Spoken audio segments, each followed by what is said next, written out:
Lesson 5-6 on special parallelograms. Now, let's do a quick review on what special parallelograms are. Back in lesson 1.5, we learned about all these special shapes that were all parallelograms, but each were a little bit more special than just the parallelogram itself.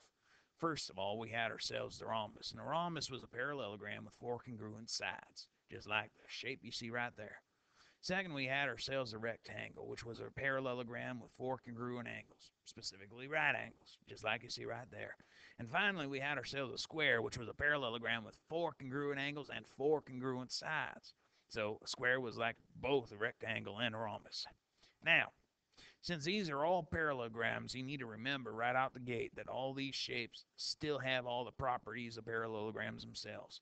More specifically, that those four properties were number one, that their opposite sides were congruent, number two, their opposite angles were congruent, number three, any consecutive pair of angles in that shape was complementary, and then number four, that the diagonals bisect each other. These were all properties of parallelograms from the previous unit, and you should be able to remember that since all these shapes here are parallelograms, they all have these properties right here. Now, in addition to all those properties, each of these shapes have some unique properties of themselves, like, for example, rhombuses. Now, giving yourself a rhombus like this little quadrilateral right here, if you go and draw yourself some diagonals, those diagonals are perpendicular. Any rhombus has their diagonals crossing each other at 90 degrees. Now, second, in addition, their diagonals also bisect each other, which means that each of those diagonals cuts each of those angles there into two congruent halves. So each of those angles there bisected.